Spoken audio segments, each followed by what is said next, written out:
Lots of where were they invented, who came up with the idea, and all the rest of it. There are two brothers that are credited with coming up with them, that had a falling out and separated and started their own companies, but that's by the by. They're basically Scottish, Irish Gillies, so professional hunters that take people out onto the moors to slaughter animals and sheep. Anybody who's been to Scotland and Ireland will know the weather is pretty shockingly shit most of the time, and these were specifically designed to be able to make a brew in any weather condition. They're quite big and bulky, but they are really, really fuel efficient, and they're not affected by adverse weather. Okay, so they are really good for what they do. It's quite a simple idea. You have if I can get it out, a fire bowl, and you have a water jacket. Okay, so if you look through it, you can see it's hollow. There is a gap of about that much between the outer and the inner side. The fire goes straight up through the middle like a chimney, so effectively turning it into a rocket stove. It draws really, really effectively, and it burns really quickly. Because the water has got such a large surface area on the inside, and you've got that super heat going all the way up through it, they're really efficient at boiling water. That will sit on top of the fire bowl, and that's basically your setup. You can get an add-on that goes on the top that you can put a pan on so that you can use the top. Honestly, it's a waste of time. It makes them really top heavy and wobbly, and if you boil it, if you use it without water in the jacket, you can crack the aluminium or the steel, depending on what they're made out of. And so you end up with a thing where you can only cook on the top for about 3 or 4 minutes before the water boils, and then you have to swap the water over. It's just a waste of time. They do come though, occasionally you can get a grill that goes in that, so you can use that as a small fire bowl and have a grill and put a pan on the top of that, and that's a better way of doing it.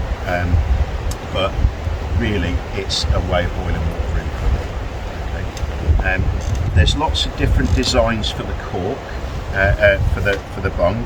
This one is a whistling kettle version, and this one is a cork. Okay.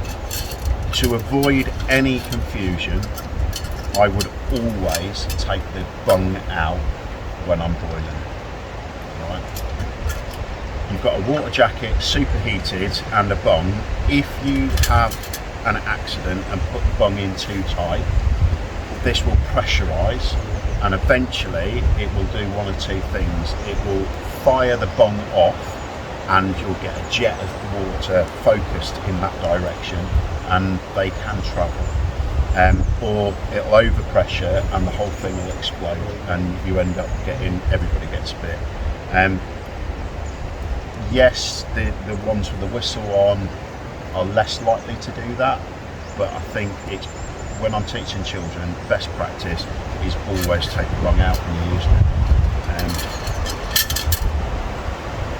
And that way you just avoid any of those issues.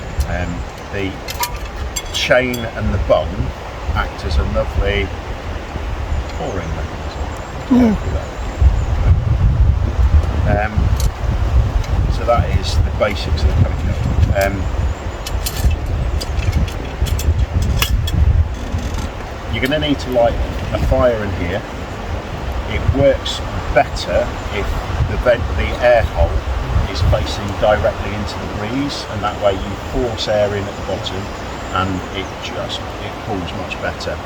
If you're finding it's going too quick, you can just rotate that out of the breeze a little bit and slow it down. So that's your sort of temperature control, is by putting that into the wind or not as you go through. Common mistakes with them are lighting too big a fire in it and then struggling to be able to get the kettle on top.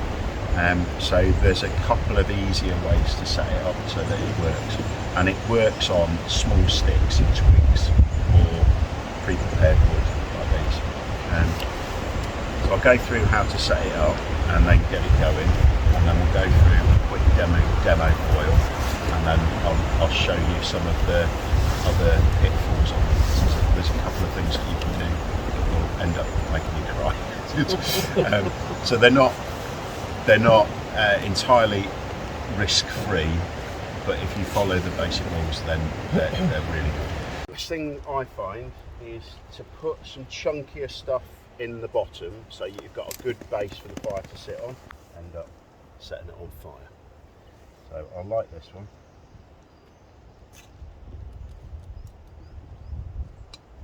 Try and poke it in the hole before it goes out. And then I'm going to use a stick just to pop that lot back down in. It was literally quick brew as possible in any weather. So to take them off, both handles, lift it up and clear of the fire, and then place it down on the deck, and then you can revert back to using the handle normally. So that was the Kettle boil.